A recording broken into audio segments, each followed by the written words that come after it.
श्रुतिस्मृतिपुराणानाम् श्रुतिस्मृतिपुराणानाम् आलयं करुणालयम्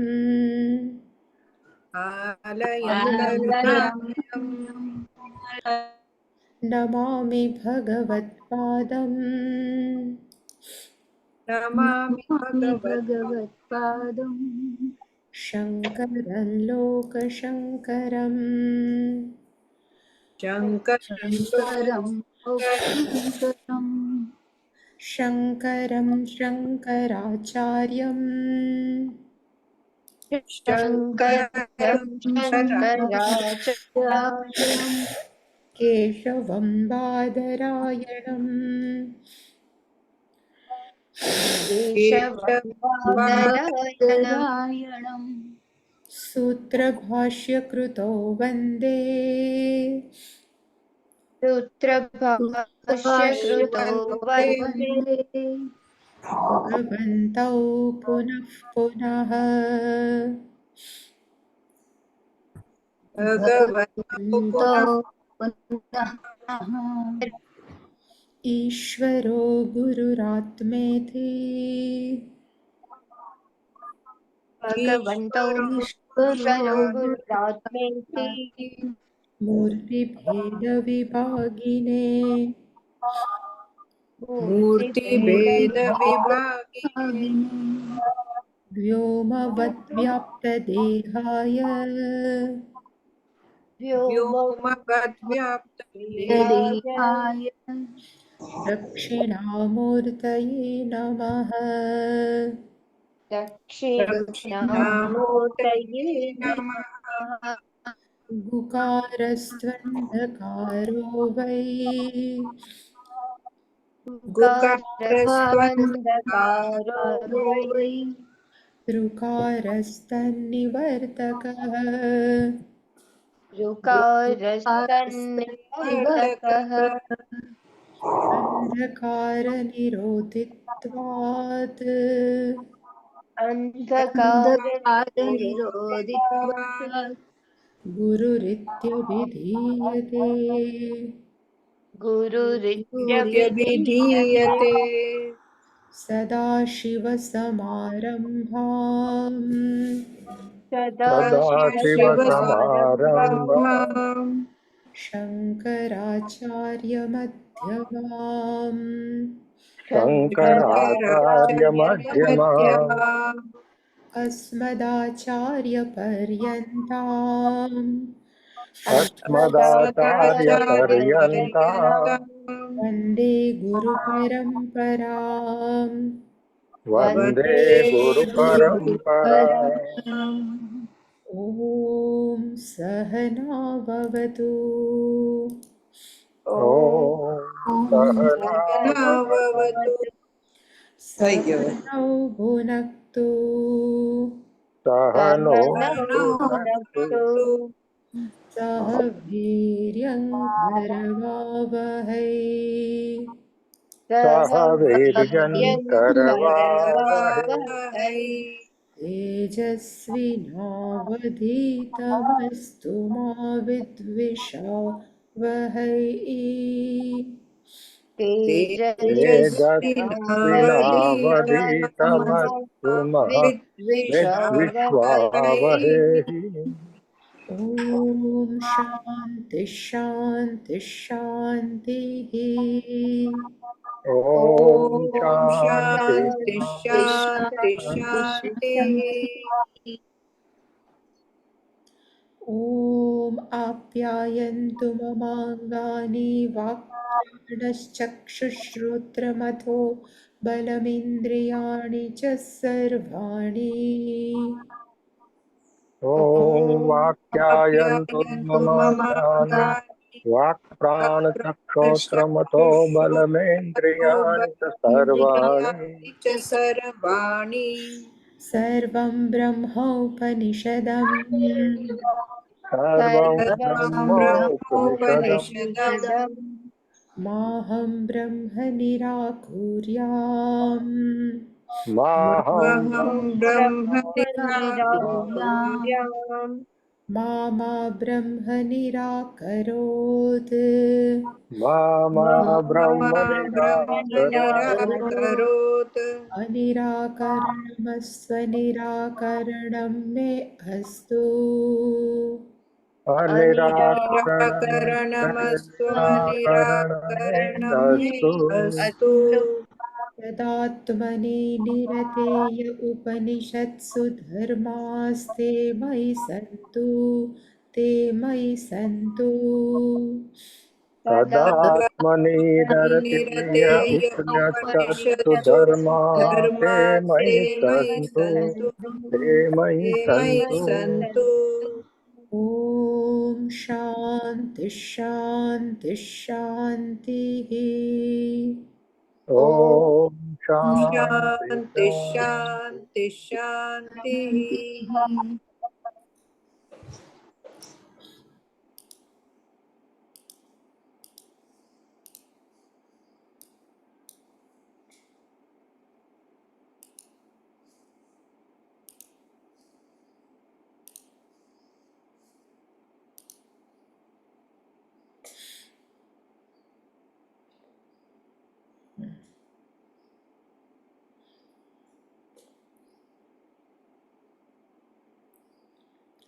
तस्य वा एतस्य एवं पश्यतः एवं मन्वानस्य एवं विजानतः आत्मतः प्राणः आत्मतः आशा आत्मतः स्मर आत्मतः आकाशः आत्मतः तेजः आत्मतः आपः आत्मतः आविर्भाव तिरोभावौ आत्मतः अन्नम् आत्मतः बलम् आत्मतः विज्ञानम् आत्मतः ध्यानम् आत्मतः चित्तम् आत्मतः सङ्कल्पः आत्मतः मनः आत्मतः वाक् आत्मतः नाम आत्मतः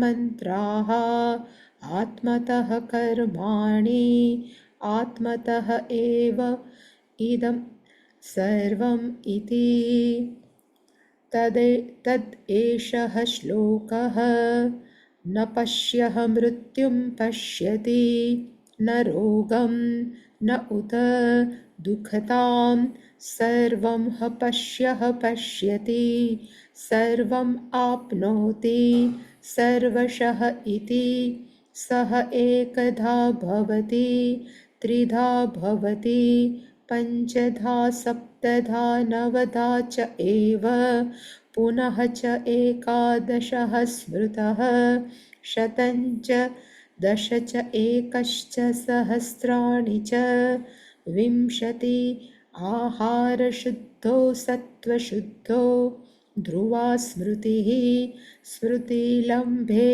सर्वग्रन्थीनां विप्रमोक्षः तस्मै मृदितकषायाय तमसः पारं दर्शयति भगवान् सनत्कुमारः तं स्कन्दः इति आचक्षते तं स्कन्दः इति आचक्षते।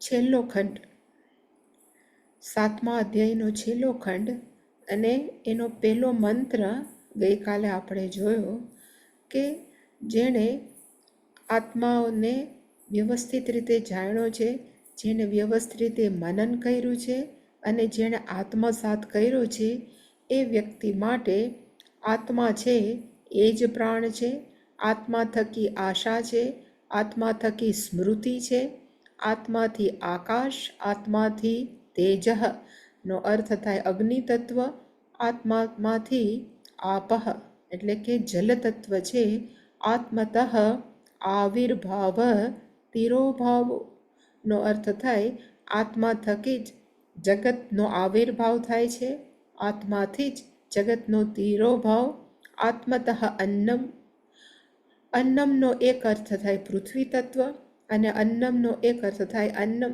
તો આત્માથી જ અન્ન છે કે પૃથ્વી તત્વ છે, અને અન્નમ લઈએ તો જ આત્મતઃ બલમ, શરીરમાં જે સામર્થ્ય છે આત્મતઃ આત્મા થકી જ છે, આત્મતઃ વિજ્ઞાનમ જે જ્ઞાન પ્રાપ્ત થાય છે આત્મા થકી, આત્મતઃ ધ્યાનમ આત્મા થકી વ્યક્તિ છે એ ધ્યાન કરી શકે છે, આત્માથી ચિત્તમ બધી જ યાદ શક્તિ આત્મા થકી છે, આત્મતઃ સંકલ્પ જે પર નિર્ણય સંકલ્પ લે છે એ પણ આત્માથી, આત્મતઃ મન મન પણ આત્માથી, આત્મતઃ વાક વાણી પણ આત્માથી, આત્મતઃ નામ એ પણ આત્માથી, આત્મતઃ મંત્રાહ જેટલા મંત્રો બોલાય છે એ પણ આત્મા થકી, આત્માતઃ કર્માણી આત્માથી જ કોઈ પણ કર્મ છે એ શક્ય છે, અને ટૂંકમાં આત્મતઃ એવ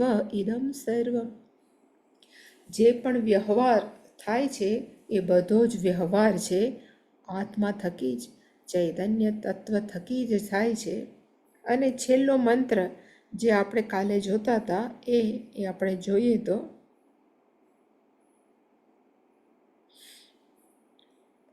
પેલું વાક્ય છે તદેશ શ્લોક, તદેશ ઉપર જે પેલો મંત્ર જોયો કે આત્મા થકી છે એને ધ્યાનમાં રાખીને હવે આ મંત્ર છે એનું કોટેશન આપવામાં આવ્યું, અને પશ્ય નો અર્થ થાય આત્મજ્ઞાની જેણે જાણ્યો છે કે હું ચૈતન્ય તત્વ છું એવો આત્મજ્ઞાની, મૃત્યુનો અર્થ થાય મૃત્યુને ક્યારેય ન પશ્યતી એ પામતો નથી, એવી જ રીતે પશ્ય રોગમ ન પશ્યતી એને ક્યારે પણ રોગ પ્રાપ્ત નથી થતો. એટલે એવું ન માનવું કે માણસો પ્રશ્ન પૂછે કે રમણ મહર્ષિ છે કે રામકૃષ્ણ પરમહંસ છે એ બધાને તો જાત જાતની બીમારીઓ હતી, પણ એનો અર્થ માનસિક બીમારી. શરીરના જે પણ આપણું પ્રારબ્ધ કર્મ છે એ પ્રમાણે રોગ તો આવે, પણ એને ક્યારે મને રોગ છે એવું નથી લાગતું, અને એવી જ રીતે ન દુઃખતા કોઈ પણ પ્રકારનું દુઃખ એને મનથી લાગતું જ નથી. અને પશ્ય જે આત્મજ્ઞાની છે સર્વમ પશ્યતી એ બધું જ જોવે છે. કેવી રીતે? તો કે અહીંયા જે તત્ છે એ બધું જ એ જ ચૈતન્ય પશ્ય સર્વમ પશ્યતી એ આત્મજ્ઞાની છે બધું જ જુએ છે. અને કેવી રીતે? તો કે બધું જ મારા થકી સર્વમ સર્વશઃ આપનોતી બધું જ છે એ બધી જ જગ્યાએ ચૈતન્ય તત્વ છે આપનોતીનો અર્થ થાય વ્યાપનોતી બધી જ જગ્યાએ એ વ્યાપેલું છે. અને હવે પછીનું છે સ એકધા ત્રિધા અહીં સુધી વિંશતિ. હવે જો એ આત્મજ્ઞાની એટલે અહીંયા મેં એક લખ્યું હતું ત્યારે પણ કે આત્મજ્ઞાની છે એ હંમેશા એ જોવે છે કે હું માત્ર આત્મા છું. આત્માનો અર્થ થાય ચૈતન્ય તત્વ, અને એ ચૈતન્ય તત્વ પરમાત્માનું ચૈતન્ય તત્વ બે એક જ છે. એટલે કે જે વ્યક્તિ પોતાને પરમાત્માથી અલગ નથી જોતો, હું ને પરમાત્મા બંને એક છે એવું જાણે છે, એટલે આપણને ખબર છે કે જ્યારે આખા જગતનો પ્રલય થાય ત્યારે જગત છે એ પરમાત્માની અંદર સમાઈ જાય છે, અને ત્યારે જ્ઞાનીનું ચૈતન્ય તત્વ પરમાત્માથી જુદું નથી. એટલે જે એકધા ભવતી છે એનો અર્થ થાય પ્રલય કાલે એકધા ભવતી. આખું જગત છે એ પ્રલયના સમયે ચૈતન્ય તત્વ એકધા એટલે કે એક ચૈતન્ય તત્વ બની જાય છે, અને એ જ ચૈતન્ય તત્વ સૃષ્ટિકાલે બહુધા ભવતી. એ જ ચૈતન્ય તત્વ છે એ સૃષ્ટિની શરૂઆત થાય છે ત્યારે નાના ભવતી. એક ચૈતન્ય જેવી રીતે સોનું ઘરેણાં બની જાય, જેવી રીતે માટી અનેક ઘડા બની જાય, એવી જ રીતે ચૈતન્ય તત્વ જે બહુધા ભવતી છે એ બહુધા ભવતીને અહીંયા એ રીતે રજૂ કર્યું છે, એકધા ભવતી સહ, એટલે કે એ જ આત્મજ્ઞાની જે ચૈતન્ય તત્વ છે, માત્ર પોતાને માને છે કે હું ચૈતન્ય તત્વ છું, એ એકધા, ત્રિધા, પંચધા, સપ્તધા, નવધા, પુનઃ એકાદશ, શતમ, દશંચ, સહસ્રાણી, વિંશતિ. એનો અર્થ એ 1 થાય, 3 થાય, 5 થાય, 7 થાય, 9 થાય, 11 થાય, 100 થાય, 100 થાય, દશેક નો અર્થ થાય 101 થાય, 1000 થાય કે 1020 થાય. પણ એ કોણ છે? તો કે એ જ ચૈતન્ય તત્વ. આ બધાને કહી શકાય બહુધા ભવતી. જ્યારે પ્રલય કાલે એકધા ભવતી. આટલું કીધા પછી જે આપણે જોયું હતું જે અત્યંત મહત્વનું છે ને શંકરાચાર્યજીએ એના ભાષ્યમાં આપેલું નથી. અને ખરેખર આત્મજ્ઞાન પ્રાપ્ત કરવા શું જોઈએ? તો કે આહાર શુદ્ધો સત્વશુદ્ધિ, સત્વશુદ્ધો ધ્રુવા સ્મૃતિ, સ્મૃતિલંભે સર્વગ્રંથિનામ વિપ્રમોક્ષ. ગઈકાલે પણ મેં કીધું હતું કે આહાર શુદ્ધિનો અર્થ શું થાય? તો કે આપણી આંખ છે એ સાચું જોવા જેવું, કાન છે એ સાંભળવા જેવું સાંભળે, ત્વચા એ જેને સ્પર્શ કરવા યોગ્ય હોય એને સ્પર્શ કરે, ઘ્રાણ એ સાચી જ સુગંધ લે, રસના છે એ સાચો સ્વાદ લે, એને જ કહેવાય સત્વશુદ્ધિ. ત્યારે મન છે, સત્વશુદ્ધિનો અર્થ થાય. એટલે અહીંયા આહારનો અર્થ માત્ર ભોજન લઈએ છીએ નથી, પણ આહાર છે એ 5 જ્ઞાનેન્દ્રિયોનો આહારની વાત કરી છે. એટલે કે જો આહાર શુદ્ધિ હોય તો મનઃ સત્વ શુદ્ધિનો અર્થ થાય મન શુદ્ધિ.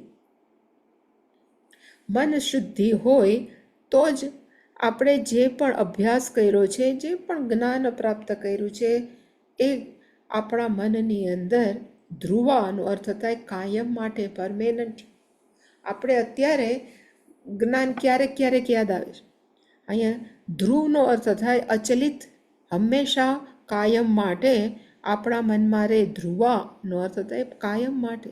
સ્મૃતિ એટલે કે એ શાસ્ત્રના ઉપદેશનું સ્મરણ આપણા મનમાં રહે. અને જો કાયમ માટે એ શાસ્ત્રના સ્મૃતિનું સ્મરણ આપણા મનમાં રહે, એને કહેવાય સ્મૃતિલંબે. તો પછી વ્યવહાર કરતી વખતે આપણા મનની અંદર કોઈ પણ પ્રકારની ગૂંચવણ ન રહે. અત્યારે આપણે જ્યારે વ્યવહાર કરીએ છીએ, આપણે માનીએ છીએ કે આપણો વ્યવહાર હંમેશા સત્ય જ છે, હું જે કરું એ સાચું જ કરું. એ વ્યવહાર આપણે જ્યારે કરીએ, એ વ્યવહાર કરતી વખતે આ ઉપદેશ છે એ આપણે ભૂલી જાય. એટલે ક્યારેક કોઈ ગુસ્સે થાય તો કોણ દુઃખી થાય છે? તો કે હું દુઃખી થાઉં છું. ક્યારેક મારા પોતાના એના ઉપર આપણે શું રાખીએ છીએ? તો અત્યંત મમત્વનો અર્થ થાય કે આપણે આ બધું જ છે એનું નામ શું છે? તો કે સંસાર. જેવી રીતે ગીતામાં કીધું છે કે સંસાર છે એ બહાર નથી, સંસાર છે એ આપણા મનમાં જ. અને સંસાર એટલે કયું? તો કે મને જે થાય છે અંદર, જે પણ અનુભવ, દુઃખનો, સુખનો, ઈર્ષાનો, કોઈ પણ જે પણ અનુભવ થાય છે એનું નામ શું છે? તો કે એનું નામ જ છે સંસાર. તો એ સંસારમાંથી બહાર આવવા માટે કયું જોઈએ? તો કે આપણા મનની અંદર આ જે ઉપદેશ છે શાસ્ત્રોનો એ કેવું રહેવું જોઈએ? તો કે ધ્રુવા. ધ્રુવાનો અર્થ થાય કાયમ માટે. પર ઊંઘમાં જાગતાનો અર્થ થાય 24 કલાક ગુણ્યા 7. આપણે કહેવાય ને કે 24 hours multiply by 7 all the time, કાયમ માટે. અને આપણે પછી પૂછીએ તો પછી કાયમ માટે મનમાં આ ઉપદેશનું જ સ્મરણ રહે, એ પ્રમાણે જ મારો વ્યવહાર કરવો હોય તો એના માટે શું કરવું? તો એના માટે મન છે એ શુદ્ધ રહેવું જોઈએ. મનને શુદ્ધ રાખવું હોય તો કેવી રીતે શુદ્ધ થાય? તો કે આહાર શુદ્ધિ. અને આહાર એટલે કયું? તો કે હું તો બહુ રાખું છું, હું તો બહારનું ખાતો નથી કે ખાતી નથી, પણ કાનને આપણે જાત જાતનું પંચાતરૂપી આહાર આપીએ છીએ, આંખને આપણે જાત જાતનો મોબાઈલ કે જાત જાતનો યુટ્યુબનો આહાર આપીએ છીએ, એવી રીતે રસનાને. આજે ખાલી મારે એક તમારી સાથે એક શેર કરવું છે, જે વેલ ફેમસ છે. રામચરિત માનસની અંદર રામ અને વાલ્મીકીજીનો સંવાદ. રામને જ્યારે વનવાસ પ્રાપ્ત થયો ત્યારે રામજી બધે ફરતા ફરતા ઘણા બધા ઋષિ મુનિઓને મળ્યા. પછી એ વાલ્મીકી ઋષિના આશ્રમમાં ગયા અને રામ ભગવાને એવું પૂછ્યું હતું વાલ્મીકીજીને કે તમે મને કોઈ એવું સ્થાન બતાવો કે જ્યાં હું સિંહ લખન સમેતા બસહું. એટલે એને એવું પૂછ્યું હતું કે હું લક્ષ્મણ ને સીતા ત્રણે ત્રણ જગ્યાએ રહી શકે, એટલે એને સ્થાન પૂછ્યું હતું, ક્યાં સ્થાનમાં? તો વાલ્મીકીજીએ પહેલાં કયું બતાવ્યા? તો કે જેના કાન આવા હોય એ કાનમાં તમે રહ્યો એ સ્થાનમાં, જેની આંખ આવી હોય, જેના કહેવાય ને કે જીભ આવી હોય. બહુ સરસ. એનો અર્થ આહાર શુદ્ધિ કરવી હોય તો કેવી રીતે આહાર શુદ્ધિ થાય એ લખ્યું છે. એટલે કે આમાં છે, સુનહુ રામ અબ કહું નિકેતા જહા બસહું સિય લખન સમેતા. હું સીતા અને લખન સાહેબ તમે રામ રહી શકો. નિકેત એટલે કે હું ઘર બતાવું છું. અને પછી વાલ્મીકીજીએ કીધું કે જીનકે રામ એક જ મિનિટ.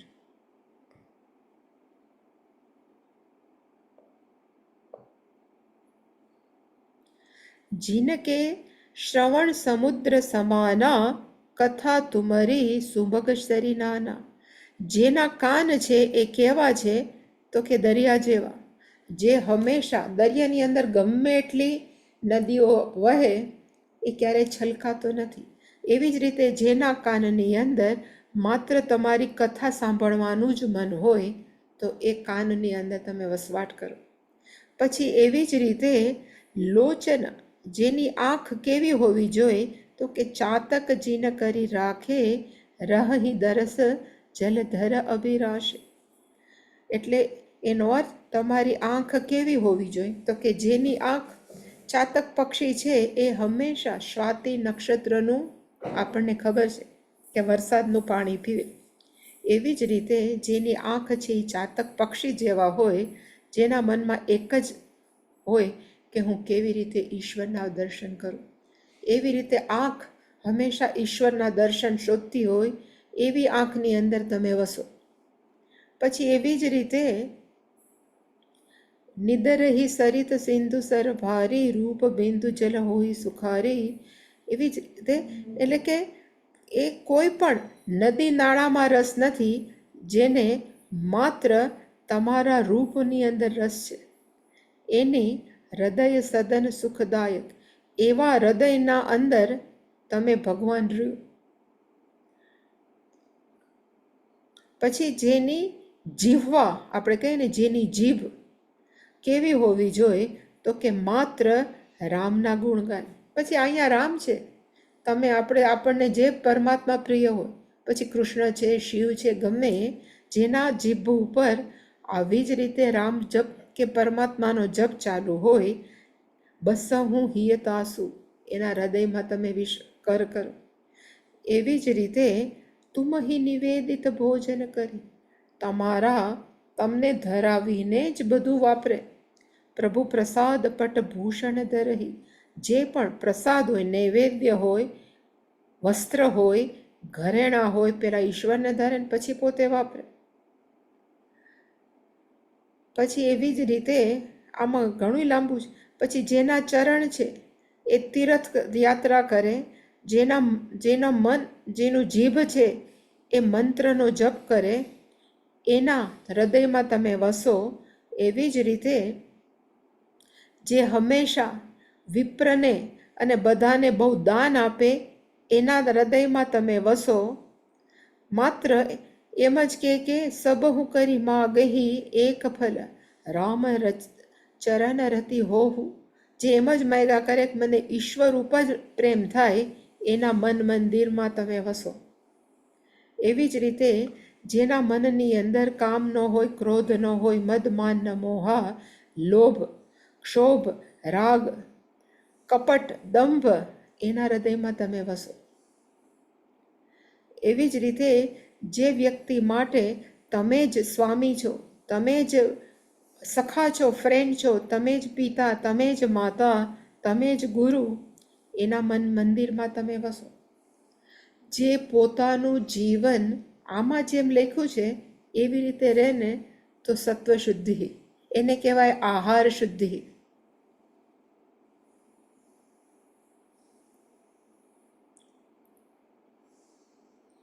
અને આમાં એવું લખ્યું છે, ગુણ તુમાર સમુજય, માત્ર તમારા જ ગુણ લે અને પોતાનો દોષ માને, અને તુમ્હાર ભરોસા, જેને માત્ર ઈશ્વર ઉપર ભરોસો હોય, એના ઉર બસહુ સહિત વૈદેહી, એના હૃદયમાં તમે વસો.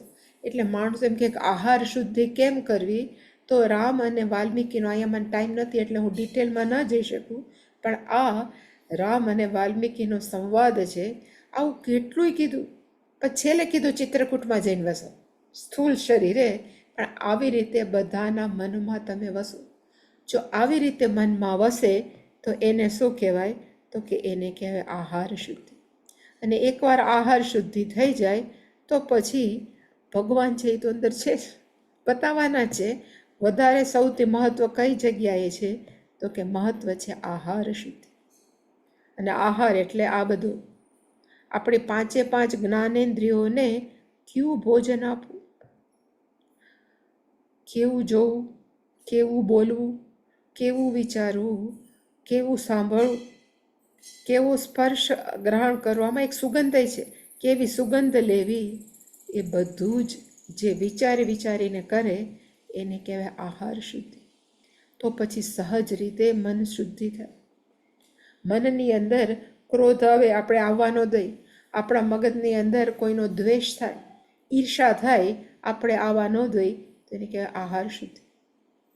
એટલે કે ઇવન અત્યારે હું વિચારું તો શમઃ એ પણ આહાર શુદ્ધિમાં આવે. મનની અંદર ક્રોધ આવ્યો, ન આવવા દેવો, આહાર શુદ્ધિ. એટલે કે આહાર શુદ્ધિ એક શબ્દ બહુ નાનો છે, પણ એને જો ખોલીએ તો એની અંદર બધું જ. એટલે કે શમ દમ પણ આહાર શુદ્ધિ. અને એવી જ રીતે પાંચે પાંચ જ્ઞાનેન્દ્રિય અને કર્મેન્દ્રિયો અને પ્લસ મન, એ બધાને યોગ્ય ડિરેક્શન આપવું, અને પછી એને કહેવાય સત્વ શુદ્ધિ. એટલે આપણે જે કહીએ ને ચિત્ત અંતઃકરણ શુદ્ધિ, એને કહેવાય સત્વ શુદ્ધિ. અંતઃકરણ શુદ્ધિ હોય તો ધ્રુવા સ્મૃતિ, જે પણ ઉપદેશ ગુરુજી આપ્યો છે શાસ્ત્ર થકી, નાંત પ્રજ્ઞમ ન બહિષ્પ્રજ્ઞમ, એ બધું જ છે એ મનની અંદર કેવું રહે, તો કે અચળ, એ પછી મનમાંથી જાય નહીં. અને એકવાર સ્મૃતિ લંબે, જ્યારે આ બધો જ ઉપદેશ છે આપણા સ્મૃતિની અંદર સતત હોય, તો પછી મનની અંદર જેટલા કોમ્પ્લેક્સ છે, મને કોઈ આમ કરે છે, મને આમ નથી કરતું, મારે આમ કરવું છે, મારે આ નથી થતું, એને કહેવાય ગ્રંથિ. અને ઇંગ્લિશમાં કહેવાય ઓલ કોમ્પ્લેક્સ.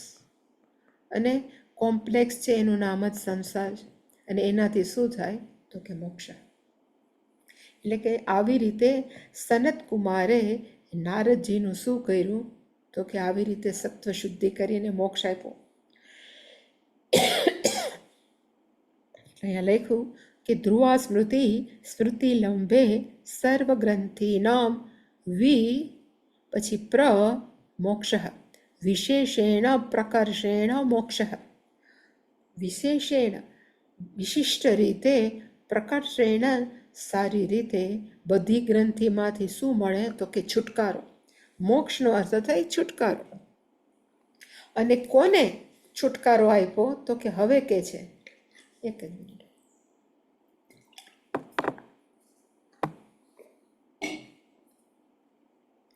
તો કે છુટકારો કોને આપ્યો, તો કે તસ્મૈ, તેને.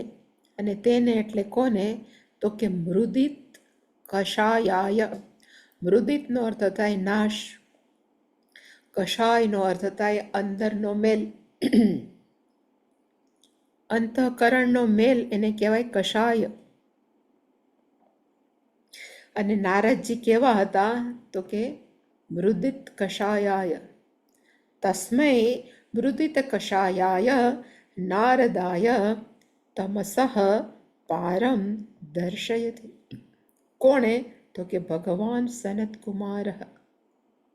ભગવાન સનતકુમારે નારદજીને તમસનો અર્થ થાય અંધકાર, અવિદ્યારૂપી અંધકારમાંથી કેવી રીતે એને પાર કરી જવાનો રસ્તો સનતકુમારે નારદજીને બતાવ્યો. એટલે કે ભગવાન સનતકુમાર મૃદિત કષાય નારદાય તમસઃ પારમ દર્શયતિ, બતાવ્યું. અને જેને આ જ્ઞાન થઈ ગયું છે એને કોણ કહેવાય તો કે તમ સ્કંદ. સ્કંદ એક નવું નામ મળ્યું છે. અને સ્કંદનો અર્થ થાય દેવ, જે પ્રકાશિત છે. ચૈતન્ય તત્વ હંમેશા પ્રકાશિત હોય એને દેવ કહેવાય. એવી રીતે એનું નામ છે સ્કંદ. એટલે સ્કંદ કોણ છે તો કે ભગવાન સનતકુમાર. જે સનતકુમાર છે એ સ્કંદ ઇતિ આચક્ષતે. એ સનતકુમારજી કેવા છે તો કે સ્કંદ. ફરીવાર તમ સ્કંદ ઇતિ આચક્ષતે. પછી રિપીટેશન કર્યું સ્કંદ. શું કામ? આચક્ષતેનો અર્થ થાય કહે છે. બે વાર રિપીટેશન છે. એનો અર્થ 7મો અધ્યાય છે એ પૂર્ણતાને આરે છે, એ કમ્પ્લીટ થવાનો છે એ બતાવવા માટે એ રિપીટેશન છે. બે વાર સ્કંદ ઇતિ આચક્ષતે. એટલે સ્કંદ ઇતિ આચક્ષતે. સ્કંદ કહેવામાં આવે છે કોને તો કે સનતકુમારને. શું કામ? તો કે એણે જેના બધા જ આંતરિક મેલ નાશ થઈ ગયા છે એને સંસારમાંથી, અંધકારમાંથી કેવી રીતે પાર થયું એ દર્શાવ્યું. એવા સનતકુમારને સ્કંદ ઇતિ આચક્ષતે. અને ઇન્ટરેસ્ટિંગ વસ્તુ છે કે આ જે મેં ચોખવટ કરીને, એટલા માટે હું રિપીટ કરું છું કે અહીં સુધી ધ્રુવા સ્મૃતિ સર્વગ્રંથિનામ વિમોક્ષ, આમાંથી કાંઈ ભાષ્યમાં શંકરાચાર્યજી નથી લખ્યું. શંકરાચાર્યજીને એમ થયું કે આ બધાનું ભાષ્ય મારે શું લખવું, કારણ કે આહાર શુદ્ધિ, સત્વ શુદ્ધિ એ બધું તો ઘણીવાર ઘણી જગ્યાએ કહેવાઈ ગયું છે. કારણ કે આ તો 7મો અધ્યાય છે. 1 થી 5 જે અધ્યાય છે છાંદોગ્ય ઉપનિષદના, એ ખરેખર આ બધો આ આહાર શુદ્ધિ માટે જ છે. ઘણી બધી ઉપાસનાઓ છે. એટલે કાંઈ નથી લખ્યું. ભાષ્યમ છે એ માત્ર આટલું જ છે. એટલે કે અડધા પાનાની અંદર જ ભાષ્ય લખ્યું છે. એ ભાષ્ય હવે આપણે જોઈએ.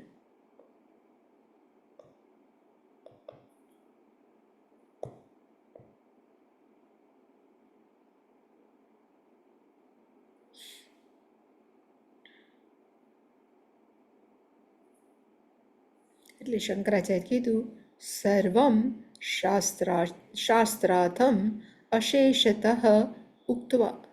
સર્વમ બધો જ, શાસ્ત્રનો અર્થ નિચોડ, સાર. અશેષતઃ કોઈ પણ વસ્તુ બાકી રાખ્યા વગર. કારણ કે ઉપાસના પણ કીધી આનાથી સૂક્ષ્મ શું, આનાથી સૂક્ષ્મ તું. અશેષતઃ અહીંયા એક અ છે. ઉક્તવા હવે કહીને, આખ્યાયિકામ ઉપસંહરતી શ્રુતિ. હવે શ્રુતિ એટલે કે ઉપનિષદ પોતે આ આખ્યાયિકા, જે ભૂમા નામનું જે આખ્યાયિકા છે, જેના કેરેક્ટર છે નારદજી અને સનકાદિક, એનું શ્રુતિ શું કરે છે તો કે ઉપસંહાર કરે છે. અને કેવી રીતે ઉપસંહાર કર્યો તો કે તસ્મૈ મૃદિત કષાય. તસ્મૈનો અર્થ થાય તેને. કોને તો કે મૃદિત કષાયાય. કષાયનો અર્થ શું? એટલે શંકરાચાર્યજી લખ્યું કષાય ઇઝ ઇક્વલ ટુ રાગ દ્વેષાદિ દોષ. આપણા મનની અંદર કામ, ક્રોધ, લોભ, મોદ, મત્સર, એનું નામ છે કષાય. એટલે આપણે કહીએ ને માણસોને કષાયનો બહુ હરખ છે. કે પેલું જ્યારે આપણે બેઠા હોય ને માંડુક્ય ઉપનિષદ, એમાં કે ધ્યાનની અંદર કષાય, એ છેલ્લો ધ્યાનનો દોષ છે. એ કષાયનો અર્થ આ. મનની અંદર દુઃખ થાય, રાગ ને દ્વેષ છે ને એ માતા પિતા છે. હું હંમેશા કહું, રાગ હોય ને એનાથી શું થાય તો કે લોભ આવે, અને દ્વેષ આવે તો શું આવે તો કે ક્રોધ આવે. દ્વેષ આવે તો શું આવે તો કે ઈર્ષા આવે. લોભ હોય તો શું આવે તો કે મમત્વ આવે, આ મારું છે એને હું ન જવા દઉં. એટલે કે રાગ આદિનો અર્થ થાય કામ, ક્રોધ, લોભ, મોહ, મદ, મત્સર. આ બધાને શું કહેવાય તો કે કષાય. અને કે આનું શું થયું છે તો કે મૃદિત. મૃદિત શબ્દનો અર્થ થાય નાશ થઈ ગયા છે. મૃદિત નાશ થયેલા કષાયાય. અને કેવી રીતે નાશ થયો છે તો આમાં લખ્યું છે વાર્ક્ષાદિહી ઇવ. વૃક્ષ હોય ને, વૃક્ષનો સાથે જોડાયેલું હોય ને કહેવાય વાર્ક્ષ. જેવી રીતે વૃક્ષની અંદર માણસો છે એ શું કરે તો કે એનો મેલ કાઢે. તો કેવી રીતે વૃક્ષની આદિનો અંત કેવી રીતે મેલ કઢાતો હશે એ મને ખબર નથી, પણ વાક્ષાદિ ઈવ, વૃક્ષની અંદર કષાય હોય. એ કષાય કોઈ ખેડૂત હોય એને કદાચ પૂછવું પડે કે વૃક્ષની અંદર મેલ કેવી રીતે કાઢવામાં આવે. એવી જ રીતે મનની અંદર જે કષાય છે જેનું નામ છે રાગ આદિ, રાગ દ્વેષ આદિ દોષ. એ કોનો દોષ છે તો કે સત્વસ્ય. સત્વસ્યનો અર્થ થાય અંતઃકરણસ્ય અથવા મનનો. આ જે દોષ છે, અને આ દોષ છે કેવો છે રંજના રૂપત્વાત. રંજનનો અર્થ થાય કલર કરી દેવો. આપણે ઘણી વાર કહીએ ને આપણા મનને એ રંજન કરી નાખે. આપણું મનની અંદર ક્રોધ હોય તો મન કેવું થઈ જાય તો કે લાલ. મનની અંદર ઈર્ષા તો એ કેવું થઈ જાય તો કે ઈર્ષામાં યલો. એટલે કે આ રાગ દ્વેષ કષાયા કેવા છે રંજના આદિ રૂપત્વ. ઇવન વૃક્ષની અંદર એક વૃક્ષ છે એમાંથી પણ કષાય નીકળે, અને એનાથી આપણા ગેરુવો કલર છે ને આમાંથી થાય છે. એટલે કદાચ વૃક્ષાદિરીવનો અર્થ થાય વૃક્ષમાંથી કષાય એટલે કે ગેરુ રંગ કાઢી અને સાધુઓ રંગ કરતા પહેલાં. હવે તો બધું આપણને કેમિકલ મળી ગયા છે, પણ એવી રીતે કષાયનો અર્થ થાય જે રાગ જે આપણા મનને કલર કરે છે એ કેવી રીતે નીકળે. એટલે રેખું કે જ્ઞાન વૈરાગ્ય અભ્યાસ રૂપ. એ જ્ઞાન અને વૈરાગ્ય. શંકરાચાર્ય જે અન્નપૂર્ણા સ્તોત્ર છે ને એમાં હંમેશા કહે છે કે મારે શું જોઈએ છે માં તો કે એક જ ભિક્ષા જોઈએ છે કે જ્ઞાન પણ જોઈએ છે, વૈરાગ્ય પણ જોઈએ છે. જ્ઞાન છે ને વૈરાગ્ય વગર ન ટકે. જ્યાં સુધી મનની અંદર વૈરાગ્ય નથી તો જ્ઞાન છે નહીં. જ્ઞાન છે પછી વાકવિલાસ થઈ જાય. અત્યારે માણસોની અંદર ઘણું બધું જ્ઞાન છે, પણ આપણને એની અંદર એવી રીતે જીવે છે એવું લાગતું નથી. શા માટે તો કે વૈરાગ્યનો અભાવ છે. એટલે કે કોઈ પણ જ્ઞાન ક્યારે પણ વૈરાગ્ય વગર ટકતું નથી. એટલે ધારો કે મનના કષાયને કાઢવા હોય તો આપણા કેનો અભ્યાસ જોઈએ કે જ્ઞાન વૈરાગ્ય. જેવો મનની અંદર દુઃખ આવે તો આપણે કહી શકાય કે દુઃખ કોને થાય છે તો કે મનની અંદર વિચારને થાય છે. હું મન કે વિચાર નથી એવું જે સમજી અને મનમાંથી આ બધાને કાઢવું એને કહેવાય જ્ઞાન વૈરાગ્ય. અને જ્યારે ગેરુવા રંગ કરે ને ત્યારે એમાં ક્ષાર હોય, એ ક્ષારને કાઢી નાખે. એવી જ રીતે રાગ દ્વેષ રૂપી ક્ષારથી એનાથી શું કરવાનું તો કે ક્ષાલિત. ક્ષાલિતનો અર્થ થાય મૃદિત. મૃદિત ન ખબર પડે તો કીધું વિનાશિત. એટલે કે નારદજી માટે છે કે નારદજી કેવા છે તો કે એ મૃદિત કષાય. એણે પોતાના અંદરના બધા જ મેલ કે કચરો છે એનું શું કર્યું ક્ષાલિતનો અર્થ થાય ધોઈ નાખ્યા. મૃદિતનો અર્થ થાય નાશ કરી નાખ્યા.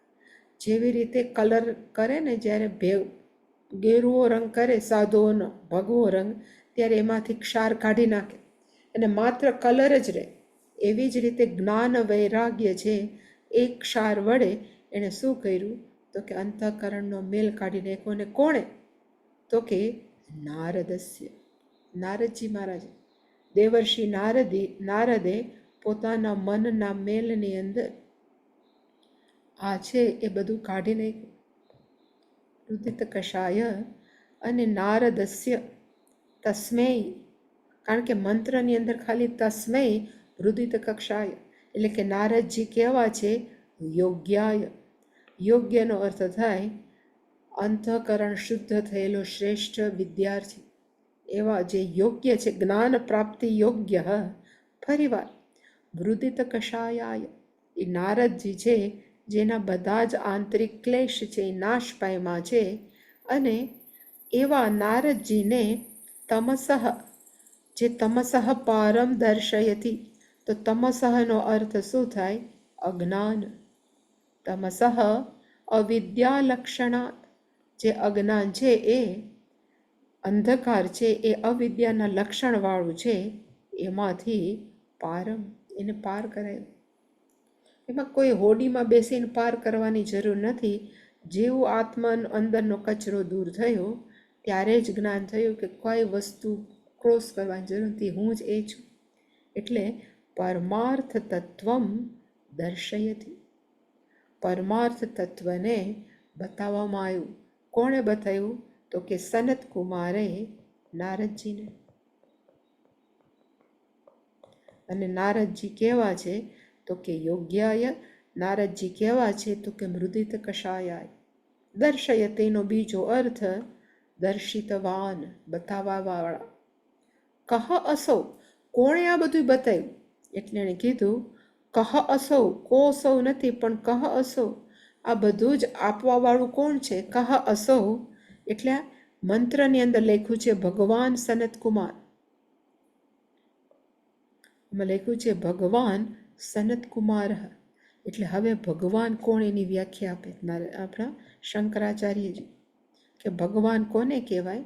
તો વિષ્ણુ પુરાણની અંદર, નહીતર આપણે જ્યારે ગીતા ભણીએ ને ત્યારે 6 ભગ આમાં હોય એને ભગવાન કહેવાય. આપણે ભણ્યા છે જ્ઞાન વૈરાગ્ય ને એવું, પણ આની અંદર બીજી વ્યાખ્યા છે. આમાં લખ્યું છે કે વિષ્ણુ પુરાણ 6:5:78, છઠ્ઠો અધ્યાય 5મો ખંડ 78મો શ્લોક કેવો હશે? કોને કહેવાય? તો એણે કીધું કે ઉત્પત્તિમ પ્રલયમ ચ ભૂતાનામ આગતિમ ગતિમ ચ વેત્તિ વિદ્યામ અવિદ્યામ ચ સહ વાચ્ય ભગવાનિતિ. મેન વાક્ય છે સહ ભગવાન વાચ્ય. સહ એટલે કે તેને ભગવાન કહેવામાં આવે છે. કોને? તો લેખું કે વેત્તિ, જે જાણે છે. શું જાણે છે? તો કે પેલું ઉત્પત્તિ, જગતની ઉત્પત્તિ કેમ કરવી, યહ વેત્તિ. ખાલી ઉત્પત્તિ કરી જાણે ને પછી પ્રલય કરતા ન આવડે તો કે પ્રલયમ ચ ઉત્પત્તિમ ચ વેત્તિ પ્રલયમ ચ વેત્તિ. પ્રલય કેમ કરવું જગતનું એ પણ જાણે છે. ભૂતાનામ આગતિમ, જીવો કેવી રીતે આવે છે. આ ગતિમનો અર્થ થાય આગમનમ, સંસારમાં જીવાત્મા કેવી રીતે આવે છે. ગતિમ ચ, પાછા કેમ જાય છે. આવવું ફરજિયાત છે અને પાછું જવું પણ ફરજિયાત છે. આ ગતિમનો અર્થ થાય આવવું, ગતિમનો અર્થ થાય જાવું. એવી જ રીતે વિદ્યામ અવિદ્યામ ચ, જે વિદ્યા શું છે એ પણ જાણે છે અને અવિદ્યા શું છે એ પણ જાણે છે. સહ ભગવાન ઇતિ વાચ્ય, એને શું કહેવાય? તો કે ભગવાન.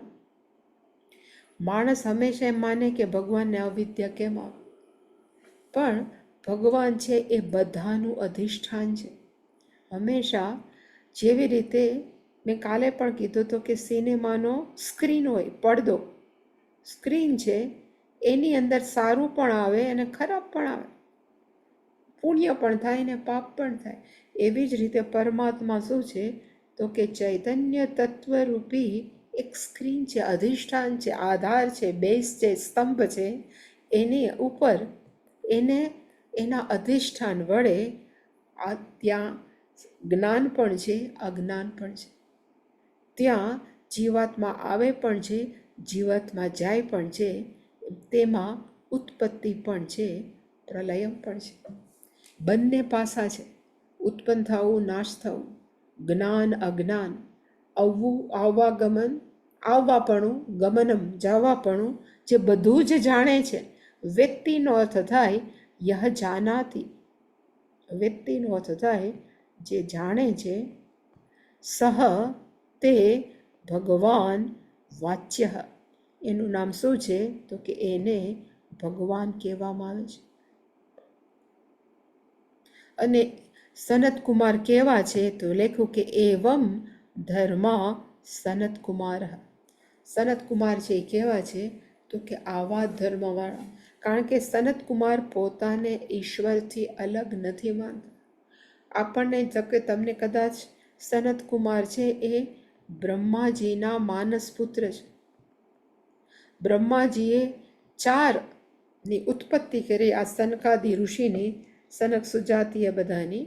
અને પછી એને આદેશ આપ્યો હતો કે તમે સૃષ્ટિનું શરૂઆત કરો. એટલે સનત કુમાર 4 પુત્રોએ એવું કીધું કે અમને સંસાર માંડવામાં રસ નથી, અમને માત્ર ઈશ્વર પ્રેમમાં જ રસ છે, અમને સંસારમાં રસ નથી. એટલે એ નાની ઉંમરના વામન જ રહ્યા. મોટા થાય તો કોઈ કહે ને કે હવે પરણો, એટલે એ મોટા જ ન થયા, નાના જ રહ્યા. અને એને ભગવાને હંસ અવતાર તરીકે ભગવાને પોતે એને જ્ઞાન આપ્યું ને આત્મજ્ઞાની થયા. એટલે આત્મજ્ઞાન થવાથી પરમાત્મામાં કે ભગવાનમાં અને સનત કુમારમાં કોઈ ફરક નથી. એટલે કે એવમ ધર્મ, આવા ધર્મવાળા જે બધી ખબર છે, જ્ઞાન અજ્ઞાન, પ્રાણીઓ કેમ આવે કેમ જાય, જગતની ઉત્પત્તિ પ્રલય, એ બધું જ ધર્મ જાણવાવાળા સનત કુમાર. એવા સનત કુમારને શું કીધું તો કે તમેવ સનત કુમાર. એ સનત કુમારને શું કીધું તો કે દેવમ, કારણ કે એ પરમાત્માથી જુદા નથી. એ કેવા છે તો કે એ દેવ છે. જ્યાં પણ દેવ શબ્દ આવે ને એનો અર્થ થાય એફલ્જન્ટ, એટલે કે એમ પ્રકાશિત. દેવમનો અર્થ થાય પ્રકાશિત. અને એવી જ રીતે બીજો અર્થ થાય સ્કંદ. એટલે કે જેવી રીતે સનત કુમારને દેવ કહેવામાં આવે, રીતે બીજું નામ કેવું છે તો કે સ્કંદ નો પણ અર્થ થાય પ્રકાશિત. એવું બીજું એક વિશેષણ સનત કુમારને મળ્યું કે આપ કેવા છો સ્કંદ. ઇતિ આ ચક્ષતે, કહે છે. આ ચક્ષતેનો અર્થ શું થાય તો કે કથયંતી, એને કહે છે. કોણ તો કે તદ્વિદ્ધ, તત્વિદઃ, જે પરમાત્માને જાણે છે, જે આત્મજ્ઞાની છે, એને ખબર છે કે સનત કુમાર છે એ કેવા છે તો કે સ્કંદ. મેં પહેલાં પણ એકવાર વાત કરી હતી કે સાયન્ટિસ્ટ હોય, વૈજ્ઞાનિકને સામાન્ય માણસ ન ઓળખી શકે. વૈજ્ઞાનિકને કોણ ઓળખે તો કે વૈજ્ઞાનિક. કલાકાર છે તો કલાકારને કોણ ખરેખર પ્રોત્સાહિત કરી શકે તો કલાકાર. જે શાસ્ત્રીય સંગીત જાણતો હોય ને, એકબીજા શાસ્ત્રીય સંગીત ગાતો હોય, એ કલાકારને પ્રોત્સાહિત કરી શકે. જેને ધારો કે ફિઝિક્સનું જ્ઞાન હોય, એ સાયન્ટિસ્ટ બીજા ફિઝિક્સના સાયન્ટિસ્ટને પ્રોત્સાહિત, કારણ કે એને જ્ઞાન છે. એવી જ રીતે જે આત્મજ્ઞાની છે એ બીજા આત્મજ્ઞાનીને ઓળખી શકે, બીજા કોઈ પણ ન ઓળખી શકે. એટલે કીધું કે તદ્વિદ્ધ, તત એટલે કે તત આત્મજ્ઞાનમ વિદઃ, એ બીજા આત્મજ્ઞાનીને ખબર છે કે સનત કુમાર કેવા છે તો કે આત્મજ્ઞાની છે, સ્કંદ છે, દેવ છે. અને રિપીટેશન શું કામ છે તો કીધું કે રિપીટેશન અધ્યાય પરિસમાપ્તિ, દ્વિર્વચનમ નો અર્થ થાય ડબલ વાર. સ્કંદ ઇતિ આ ચક્ષતે, સ્કંદ ઇતિ આ ચક્ષતે, અધ્યાય પરિસમાપ્તિ અર્થમ, અધ્યાયનો પરિસમાપ્તિને માટે અર્થમ. માટે રિપીટેશન છે. અને અહીંયા ભૂમા નામનું જે 7મું ચેપ્ટર છે એ પૂરું થયું. એટલે શંકરાચાર્યજીએ એમાં 2 પેલું છે, ઇતિ છાંદોગ્ય ઉપનિષદી. આવી રીતે છાંદોગ્ય ઉપનિષદની અંદર 7મા અધ્યાયની અંદર ષડવિંશ ખંડનો અર્થ થાય 26મો ખંડનું ભાષ્ય છે એ સંપૂર્ણ. પણ એના પછી 7મો અધ્યાય પૂરો થયો એટલે ફરીવાર ઇતિ શ્રી ગોવિંદ ભગવત પૂજ્યપાદ શિષ્યસ્ય પરમહંસ પરિવ્રાજકા આચાર્યસ્ય શ્રી શંકર ભગવતઃ કૃતો છાંદોગ્ય ઉપનિષદી વિવરણે 7મ અધ્યાયઃ સમાપ્તઃ. આને જોવું હોય ને તો પાછળથી જોવે. 7 અધ્યાયઃ સમાપ્તઃ પેલું છે કે 7મો અધ્યાય છે સમાપ્ત. 7મા અધ્યાયનું શું કર્યું તો કે 7મા અધ્યાયનું વિવરણે 7મા અધ્યાયનું વિવરણ કર્યું કે ભાષ્યમ લખ્યું. એટલે કે 7મો અધ્યાય 7મો અધ્યાયનું વિવરણ છે એ પૂરું થઈ ગયું. વિવરણ ક્યાં કરવામાં આવ્યું તો એને કીધું કે વિવરણ છાંદોગ્ય ઉપનિષદી. આ વિવરણ ક્યાં કરવામાં આવ્યું તો કે છાંદોગ્ય ઉપનિષદ. કોણે કર્યું આ વિવરણ? કોણે કર્યું તો કે વિવરણ છે એ કૃતૌ. કોણ? છાંદોગ્ય ઉપનિષદનું વિવરણ શ્રી શંકર ભગવતઃ, શ્રી ભગવાન શંકરાચાર્યજી. શંકર ભગવતઃ કૃતો છાંદોગ્ય ઉપનિષદી વિવરણે 7મ અધ્યાયઃ સમાપ્તઃ. શંકરાચાર્ય ભગવાન શંકરાચાર્યજી કોણ હતા એટલે ફરી પાછું એનું કહેવાય ને કે વિશેષણ વાપર્યું કે શંકરાચાર્યજી કોણ હતા. તો એને લખ્યું કે શંકરાચાર્યજી પરમહંસ પરિવ્રાજક આચાર્ય. એ પરમહંસ નો અર્થ થાય સંન્યાસી. પરિવ્રાજકનો અર્થ થાય ખરેખર સંન્યાસી. સંન્યાસી આચાર્ય. બધા સંન્યાસી, અને સંન્યાસીઓની અંદર પણ આપણે એકવાર જોયું તો 2 પ્રકારના સંન્યાસી, એક હંસ અને એક પરમહંસ. એની અંદર પરમહંસ કેટેગરીના સંન્યાસીઓના આચાર્ય શ્રી ભગવાન શંકરાચાર્ય. આટલા બધા મહાન શંકરાચાર્યજી છે તો એના ગુરુનું નામ શું? માણસોને પછી જાણવાની ઈચ્છા થાય ને એટલે એને કીધું કે એના ગુરુનું નામ છે શ્રી ગોવિંદ ભગવત પૂજ્યપાદ શિષ્યસ્ય. એના શંકરાચાર્યજીના ગુરુ કોણ છે તો કે શિષ્ય છે. કોના? તો કે ગોવિંદ ભગવત પૂજ્યપાદ. એ ગોવિંદાચાર્યજીના, ગોવિંદ પાદાચાર્યજી એનું નામ હતું ગોવિંદ પાદાચાર્ય.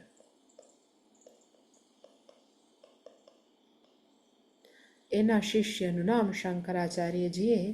આવી રીતે 7મો અધ્યાય છે એ પૂર્ણ થયો. એટલે કે અહીંયા ભૂમા વિદ્યા એ આખું એક ચેપ્ટર છે એ પૂરું થયું. 8મો જે અધ્યાય છે એ ફરીવાર, એટલે હું આ નથી લેતી કારણ કે એની અંદર ઉપાસનાઓ છે. આ ઉપાસનાની ચર્ચા બ્રહ્મસૂત્રમાં બહુ થઈ છે, પણ કોના માટે છે તો અહીંયા લખ્યું છે મંદબુદ્ધિના. એટલે આપણે એમ થાય કે આપણે બધા તો બહુ તેજ બુદ્ધિ, પણ આપણે આ મંદબુદ્ધિમાં ન આપીએ, એનાથી એવું છે. પણ આ બધી જ ઉપાસનાઓ કોના માટે છે તો મંદબુદ્ધિના. પણ એટલા માટે આ હું 9મું 8મ અધ્યાય આપણે લેતા નથી. કંઈક નવો ગ્રંથ આપણે લેશું. કયું છે હું આપને પછી કહીશ. પણ આમાં કોઈને કોઈ ક્વેશ્ચન, કોઈ પ્રશ્ન ખરો?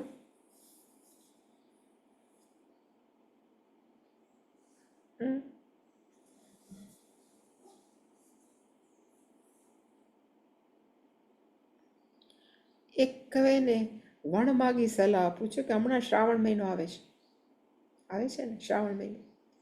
હવે જો રુદ્રમ આવતું હોય તો વેલ એન્ડ ગુડ, પણ જો રુદ્રમ ન આવડતું હોય તો વેદોક્ત પણ કાંઈ છે, એક છે ને રુદ્રાભિષેક, કંઈ રુદ્ર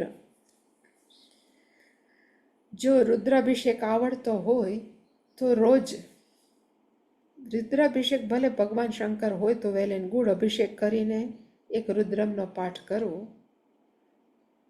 અને જો ન હોય તો એનું પારાયણ કરવું. એવું છે. એવું કહેવાય છે કે જો તમે 11 રુદ્રનો પાઠ કરો તો એક લઘુ રુદ્ર થાય. 100 રુદ્રનો પાઠ કરો તો અતિરુદ્ર થાય. તો ભલે ને એટલીસ્ટ તમે જો પર ડે 3 થાય તો વેલ એન્ડ ગુડ, પણ એક રુદ્રનો પાઠ કરજો. અને જો વેદોક્ત ને પુરાણોક્ત આવડતો હોય, જે 11 શ્લોક છે, નમઃ શિવાય, શર્વાય, ઓમ નમો ભવાય શર્વાય, શર્વાય, એ 11 ટાઈમ કરવાનો તો એક રુદ્ર થઈ જાય. જો તમને એ આવડતો હોય તો 11 વખત એ નમો ભવાય શર્વાય એ તમે કરીને 11 વખત પર ડે 11 વખત કરો એટલે એક રુદ્ર થાય. આપણે જે 11 અનુવાક કરીએ છીએ પણ ઓલા તો નાનો છે, 5 મિનિટમાં પૂરો થાય, એ 11 ટાઈમ કરવાનો તો એક રુદ્ર થાય. અને પણ જો તમે રોજના 11 રુદ્ર કરો, રુદ્રમ, એ તો આપણાથી ન થાય, 5 કલાક થાય તમારા, તો આખું એક અનુષ્ઠાન થાય. અનુષ્ઠાન શેના માટે? તો કે આહાર શુદ્ધિ. આહાર શુદ્ધો ચિત્ત શુદ્ધિ. ચિત્ત શુદ્ધે ધ્રુવા સ્મૃતિ, સ્મૃતિ લંભે સર્વ ગ્રંથિના વિપ્ર મોક્ષ. એના માટે થાય એટલું કરવું, કારણ કે બહુ પવિત્ર મહિનો છે. આ જે નાનું મંત્ર છે એ ખાલી વોટ્સએપ પર તમે મોકલી દેજો ને. નમો આ જે ભવાય છે રુદ્ર, એ મને કોઈ શેર કરજો વ્યવસ્થિત ફોટો, પણ હું શોધી લઈશ ને તો ગૂગલમાંથી હું મોકલી દઈશ. એક એ બી કરી શકાય. 11 વખત કરો. જો શંકર ભગવાન હોય તો અભિષેક પાણીનો કરો તો ચાલે, એટલું બધું ખાલી ઇવન જલનો કરો તો બી ચાલે, પણ એની સાથે પાઠ કરીએ તો ચાલે ને માં? પાઠ કરીએ તો બી ચાલે, પારાયણ કરો તો બી ચાલે. શિવજી તો છે પણ પછી બધું વ્યવસ્થા દર કરવાની. સોમવારે, હા, તો દર મંડે સોમવારે કરો તો ખાલી અભિષેક. ના ના, રોજ કરીએ પણ પાઠ એમ. પાઠ એમ, અચ્છા, બહુ સરસ. એવી રીતે હું મોકલીશ, શેર કરીશ. ઓમ પૂર્ણમદ પૂર્ણમિદં પૂર્ણાત પૂર્ણમુદચ્યતે પૂર્ણસ્ય પૂર્ણમાદાય પૂર્ણમેવાવશિષ્યતે. ઓમ શાંતિ શાંતિ શાંતિ. હરિ ઓમ શ્રી ગુરુ ગુરુભ્યો નમઃ. હરિ ઓમ.